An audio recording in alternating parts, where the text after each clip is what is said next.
বন্ধুরা, আজকে আমি বেগুন দিয়ে সম্পূর্ণ নিরামিষ একটি রেসিপি শেয়ার করতে চলেছি। এই নিরামিষ রেসিপিটি আপনারা যে কোনো নিরামিষ দিনে অনায়াসে তৈরি করে ফেলতে পারবেন, আর এটা বানানোও খুব সোজা। তাহলে ভিডিওটি শেষ পর্যন্ত দেখার আমার একান্ত অনুরোধ রইল। নমস্কার বন্ধুরা, উর্মিলা রন্ধনশালায় সবাইকে স্বাগত। আর চ্যানেলে নতুন এসে থাকলে দয়া করে চ্যানেলটিকে সাবস্ক্রাইব করে দিয়ে অল নোটিফিকেশান অন করে দেবেন। বন্ধুরা, বেগুন দিয়ে সম্পূর্ণ ভিন্ন ধরনের নিরামিষ একটি রেসিপি বানানোর জন্য প্রথমে আমি একটা মিডিয়াম সাইজে ফ্রেশ বেগুন নিয়েছি।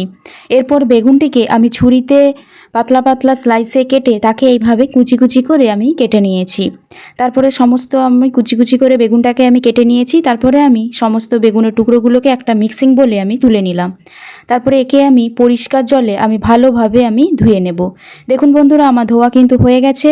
এরপরে এখানে আমি লবণ দিলাম এবং এক চুটকি আমি হলুদ গুঁড়ো দিয়ে একে আমি 30 মিনিটের মতো আমি রেখে দেব। 30 মিনিটের পর ফিরে এসে আমি দেখাচ্ছি এটা কি হবে। ঠিক আছে, তার মধ্যে আমি একটা টমেটোকে আমি কেটে নেব। টমেটোটাকে প্রথমে আমি পাতলা পাতলা স্লাইস আকারে কেটে নিয়ে তারপর তাকে কুচি কুচি আমি করে নেব। এটা এই নিরামিষ রেসিপিটাকে করার জন্য এই টমেটো কুচিগুলো কিন্তু লাগবে, তার জন্য আমি আগে থেকে আমি কেটে নিলাম। এরপর বন্ধুরা, আমি এখানটায় 3টে আমি পাকা লঙ্কা নিয়েছি। আপনাদের হাতের কাছে যদি পাকা লঙ্কা না থাকে তাহলে আপনারা কাঁচা লঙ্কা নিয়ে নেবেন, যেটা হচ্ছে সবুজ কালার যে কাঁচা লঙ্কাটা সেটা নিয়ে নেবেন, কিন্তু পাকা লঙ্কাটা নেওয়ার চেষ্টা করবেন। তারপরে আমি 2 ইঞ্চির মতো আমি আদা নিয়েছি। আদাটাকে আমি গ্রেট করে নেব। আপনারা এইভাবে আদাটাকে কিন্তু এই রেসিপিতে এইভাবে গ্রেট করে নেবেন। দেখুন বন্ধুরা, আদাটা আমি গ্রেট করে নিয়েছি, তাকে একটা পাত্রে তুলে নিলাম। এরপরে 30 মিনিটের পর আমি ফিরে এসেছি। বেগুন থেকে বন্ধুরা এখানে কিন্তু জলটা কিন্তু বেরিয়েছে, একটা লবণ আর হলুদ জল বেরিয়েছে। সেটাকে হাতের সাহায্যে এইভাবে চিপে চিপে তার লবণ আর হলুদ জলটাকে বের করে দিতে হবে।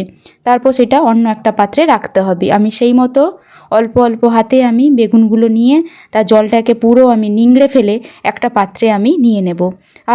আর লবণ আর হলুদ জলটাকে এটাকে আমি ফেলে দিলাম। এরপর এখানে কিছু মশলা দিতে হবে। তার জন্য আমি এক চুটকি আমি হলুদ গুঁড়ো দিলাম, আর যে পাকা লঙ্কাগুলো আমি কেটে রেখেছিলাম সেটা আমি পুরোটা দিয়ে দিলাম। আর এখানে খুব অল্প একটু ধনে গুঁড়ো দিলাম, আর খুব অল্প একটু আমি গরম মশলা দিলাম। আর বাইন্ডিংয়ের জন্য আমি 2 চামচ এখানে বেসন দিলাম। এরপরে সমস্ত মশলার সঙ্গে একে কিন্তু ভালোভাবে এখানে মাখিয়ে নিতে হবে। দেখুন বন্ধুরা, আমার মাখানো কিন্তু হয়ে গেছে। এরপরে এখানে ছোট ছোট এখানে গোল করে একে চ্যাপ্টা চ্যাপ্টা আকারে বড়ার সাইজে একে কিন্তু করে নিতে হবে। যেরকম বড়া ভাজা হয় না, যেগুলো ডালের বড়া টড়া যেগুলো ভাজা হয়, সেই মতো গোল গোল করে এইভাবে হাতে কিন্তু একে চ্যাপ্টা আকারে করে নিতে হবে। বন্ধুরা, আমি সেই মতো একে চ্যাপ্টা চ্যাপ্টা করে আমি করে নিয়েছি। আমার টোটাল 4টা কিন্তু বড়া হয়েছে। এরপর গ্যাসে আমি একটা কড়াই বসিয়েছি। কড়াইতে প্রথম তেল দিলাম। তেলটা গরম হতে গ্যাসের ফ্লেমকে মিডিয়ামে করে এই বেগুনের এই বড়াগুলো ছেড়ে দিতে হবে। তারপর একে লাল লাল করে যেভাবে আমরা বড়া ভাজি সেই রকম এপিট ওপিট করে একে কিন্তু ভাজতে হবে। আর অবশ্যই গ্যাসের ফ্লেমটাকে কিন্তু মিডিয়ামে রাখবেন, না হলে কিন্তু ওপর থেকে কিন্তু পুড়ে যাবে এবং ভেতরটা কিন্তু কাঁচা থেকে যাবে। সেই জন্য গ্যাসের ফ্লেমটাকে মিডিয়ামে রেখে যেভাবে বাড়িতে ডালের বড়া ভাজা হয় বা অন্য কোনো যেভাবে বড়া ভাজা হয় পেঁয়াজের বড়া, সেইভাবে কিন্তু ভেজে নিতে হবে। বন্ধুরা, আমার লাল লাল করে কিন্তু ভাজা হয়ে গেছে। এরপরে আমি তেল ঝরিয়ে একটা একটা বড়াকে আমি তুলে নেব। এরপরে পরের স্টেপে বন্ধুরা, এই তেলটাকে আমি অন্য জায়গায় রেখে দিয়ে এরপরে আমি রান্নাটা কিন্তু সর্ষের তেলে করব। প্রথমে সর্ষের তেলে আমি 1/2 চামচ আমি জিরে আর একটা আমি এলাচ আর এক টুকরো আমি দারুচিনি দিয়ে দিয়েছি। সেটা আমি দেখাতে আমার ভিডিওটা অন করতে আমার মনে নেই, এই জন্য সেটা শ্যুট করা নেই। তারপরে আমি যে টমেটোটা একটা কেটেছিলাম সেই টমেটোগুলো আমি পুরোটা এখানে দিয়ে দিলাম। আর টমেটোটাকে গলানোর জন্য আমি অল্প একটু আমি লবণ দিলাম। অবশ্যই যখনই আপনারা যে কোনো রান্নাতে যখন টমেটো দেবেন আর টমেটো দেওয়ার সঙ্গে সঙ্গে অবশ্যই লবণটা দিয়ে দেবেন, তাহলে টমেটো তাড়াতাড়ি গলে যায়। এরপরে টমেটোটাকে ভালোভাবে নেড়ে নেওয়ার পর যে আদাটাকে আমি গ্রেট করে রেখেছিলাম সেই আদাটা আমি দিয়ে দিলাম। একে আদাটাকে কিন্তু টমেটোর সঙ্গে ভালোভাবে এখানে কিন্তু কষিয়ে নিতে হবে। একে ততক্ষণ কষাতে হবে যতক্ষণ না আদার কাঁচা গন্ধ দূর হচ্ছে, ঠিক ততক্ষণ পর্যন্ত একে কষিয়ে নিতে হবে। বন্ধুরা, এখন কিন্তু এইসব কষানোর সময় কিন্তু গ্যাসের ফ্লেমটাকে অবশ্যই কিন্তু লোতে রাখবেন, না হলে কিন্তু পুড়ে যাবে। এরপর কিছু শুকনো মশলা দিলাম। আমি 1/2 ছোটো চামচ এখানে আমি ধনে গুঁড়ো দিয়ে দিলাম। তারপরে 1/4 ছোটো চামচ আমি হলুদ গুঁড়ো দিলাম। আর এখানে নিরামিষ রান্নাতে একটু স্বাদের জন্য 1/2 চামচেরও কম আমি একটু চিনি দিলাম।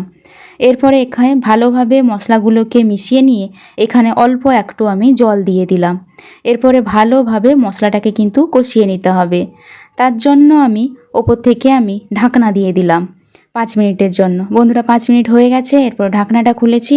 দেখুন বন্ধুরা আস্তে আস্তে কিন্তু মশলা থেকে কিন্তু তেলটা আলাদা হতে কিন্তু শুরু করেছে।